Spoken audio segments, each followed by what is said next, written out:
आपको परेशान होकर के, क्योंकि आपके साथ इतने अत्याचार किए गए थे, आपको दहेज के लिए इतना मारा पीटा गया था, आपको बार बार आपसे दहेज की मांग की गई थी और जब आपने उनकी मांग पूरी नहीं की तो आपको गाली भी दी गई, आपके साथ बुरा व्यवहार भी किया गया, आपके साथ मारा पीटी भी की गई और आपके साथ कई बार इस तरह की परिस्थितियाँ आई कि आपको अपनी जान के भी लाले पड़ गए। लेकिन न जाने कैसे क्या हुआ कि इन्वेस्टिगेटिंग ऑफिसर साहब ने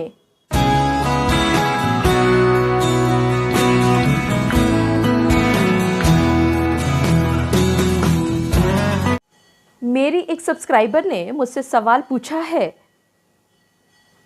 कि उनके पति और उस परिवार के अन्य सदस्यों ने, सभी लोगों ने मिल करके उनके साथ बहुत बुरी तरह से अत्याचार किया और उस अत्याचार के चलते चलते उनके पास और कोई चारा नहीं था। उन्होंने आखिरकार 498A 406 34 IPC की एक FIR उनके विरुद्ध दर्ज करवा दी। उन्होंने सारे सबूत भी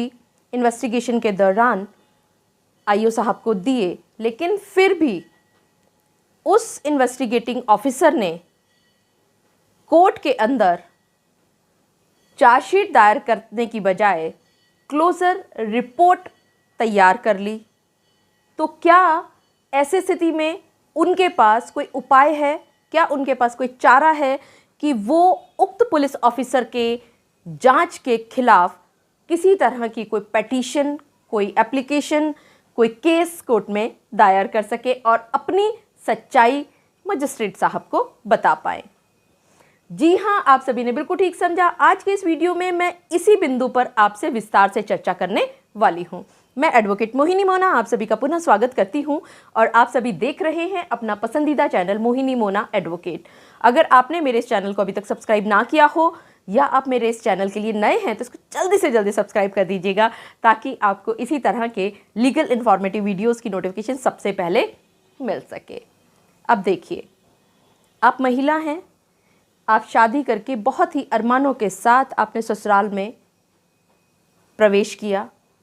बहुत धूमधाम से आपका स्वागत हुआ, लेकिन ये जो आनंद था ज़्यादा दिन नहीं चल पाया। कुछ ही दिन बाद ससुराल पक्ष के लोगों ने अपना रवैया बदलना शुरू कर दिया। उन्होंने अपना असली रूप, अपना असली रुख अपना लिया आपके खिलाफ। वो कोई भी ऐसा मौका नहीं छोड़ते थे कि आपको जलील ना कर पाएँ या आपको ताने ना सुना पाए या आपको रुला ना पाए या आपको बुरी तरह से पीठ क्यों ना दे। अब आपके पास कोई भी एक कारण नहीं बचा था इस परिवार में रहने का और आखिरकार आपने जब एक दिन आपके ससुराल पक्ष ने आपको बहुत बुरी तरह से मारा पीटा तो आपने 100 नंबर पर फ़ोन किया और 100 नंबर पर फ़ोन करके पुलिस आई और पुलिस आने के बाद वो आपको पुलिस स्टेशन ले गई, आपसे कुछ लिखा पढ़त करवाई गई, आपसे कुछ बयान लिखवाए गए और उसके बाद उसी पुलिस अधिकारी के साथ आप अपने घर में आई और आप अपने 2 कपड़े एक छोटे से बैग में लेकर के चली गई अपने परिवार में, अपने मायके में। आपने बहुत कोशिश की, आपके परिवार ने बहुत कोशिश की कि किसी तरह से ये मामला सुलट जाए, आपका गृहस्थ जीवन बच जाए, क्योंकि आपके माता पिता की भी यही मंशा थी कि जिस बेटी को उन्होंने इतने प्यार से विदा किया था उस बेटी का घर किसी भी वजह से, छोटी मोटी तनातनी की वजह से या छोटे से गलतफहमी की वजह से, छोटी सी मिसअंडरस्टैंडिंग की वजह से ना टूटे। उन्होंने अपनी बेटी को भी समझाया और आपके परिवार को भी समझाने का अपना भरपूर प्रयास किया, लेकिन आपके ससुराल वाले टस से मस नहीं हुए। आपके पति ने अपना जो रुख था वो नहीं बदला और आखिरकार आपको परेशान होकर के, क्योंकि आपके साथ इतने अत्याचार किए गए थे, आपको दहेज के लिए इतना मारा पीटा गया था, आपको बार बार आपसे दहेज की मांग की गई थी और जब आपने उनकी मांग पूरी नहीं की तो आपको गाली भी दी गई, आपके साथ बुरा व्यवहार भी किया गया, आपके साथ मारा पीटी भी की गई और आपके साथ कई बार इस तरह की परिस्थितियाँ आई कि आपको अपनी जान के भी लाले पड़ गए। अब जब चारों तरफ के रास्ते बंद हो गए और आपका ससुराल पक्ष किसी भी तरह से झुकने को तैयार नहीं हुआ तो आपके पास अब और कोई चारा नहीं था, क्योंकि आपके सारे गहने, आपके सारे जेवरात, आपका सारा सामान, सब कुछ तो ससुराल में था। आप तो सिर्फ एक छोटे से झोले में 2 कपड़े लेकर के अपने परिवार में, अपने मायके में आई थी, और इस बात का पुलिस को भी पता है, क्योंकि आप पुलिस के संरक्षण में वहाँ से निकली थी, और उसके बाद से आज तक आप कभी भी उस घर में नहीं गई हैं। एफआईआर दर्ज हुई। एफआईआर दर्ज होने के बाद इन्वेस्टिगेशन शुरू हुई, 41A के नोटिस दिए गए, और आपके साथ जो आपके पति ने, आपके देवर ने, आपकी देवरानी ने, आपकी सासू माँ ने या आपकी नंद ने जो इतनी बुरी तरह से मारपीट की थी, जिसके लिए आपने स्पेसिफिक एलिगेशंस उस एफआईआर में दर्ज करवाए थे, उस CAW सेल में जो आपने कंप्लेंट दी थी उसमें आपने स्पेसिफिक एलिगेशंस लगाए थे, लेकिन न जाने कैसे क्या हुआ कि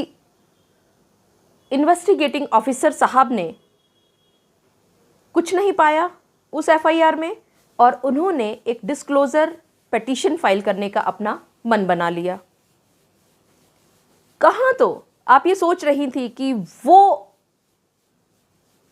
सभी ससुराल वाले जिन्होंने आपके साथ इतने अत्याचार किए हैं उनको आप सजा ज़रूर दिलवाएंगी, उनको सबक ज़रूर सिखाएंगी कि एक बेटी के साथ इतना बुरा व्यवहार करने का नतीजा आखिरकार क्या होता है। लेकिन कुछ नहीं हुआ। चार्जशीट दायर होने की बजाय डिस्क्लोजर रिपोर्ट तैयार की गई आईओ साहब के द्वारा, और वो कोर्ट में पेश कर दी गई जज साहब को उस केस का चार्ज सौंपने की बजाय। अब यहाँ पर असली काम शुरू होता है। यहाँ जो मजिस्ट्रेट साहब बैठे हैं, जब वो ये पाते हैं कि इन्वेस्टिगेटिंग ऑफिसर जो है, आईओ साहब जो हैं, वो चार्जशीट दायर करते समय उन्होंने सारे नामों को निकाल दिया है, लगभग सिर्फ पति को छोड़ा है, और बाकी सबके खिलाफ जब वो चीज़ें देख रहे हैं, वो डिस्क्लोजर जो रिपोर्ट है उसको पा रहे हैं, पढ़ रहे हैं, जांच पड़ताल कर रहे हैं, तो मजिस्ट्रेट साहब को कहीं ना कहीं उस पुलिस अधिकारी से जब वो बातचीत करते हैं, सवाल जवाब पूछते हैं, तो उनको कहीं ना कहीं दाल में काला नज़र आता है। यहाँ पर जैसे ही मजिस्ट्रेट साहब के सामने ये सब चीज़ें आती हैं, तो वो उस डिस्क्लोजर जो रिपोर्ट आई है उसको एक्सेप्ट करने से पहले जो विक्टिम है उसको बुलाना चाहते हैं, वो उसका पक्ष सुनना चाहते हैं, वो ये जानना चाहते हैं कि वाकई में ऐसा कब और कैसे हुआ और क्यों हुआ कि उन सबका नाम निकल गया। और मजिस्ट्रेट साहब ये बात बिल्कुल मानते हैं कि उस विक्टिम का ये पहला कर्तव्य है कि अगर उसने कोई भी एलिगेशंस लगाए हैं परिवार के किसी भी सदस्य के खिलाफ, तो सबसे पहले उस विक्टिम को मौका दिया जाना चाहिए उस पुलिस अधिकारी की जो डिस्क्लोजर रिपोर्ट है उसका विरोध जताने के लिए। और यहाँ कोर्ट से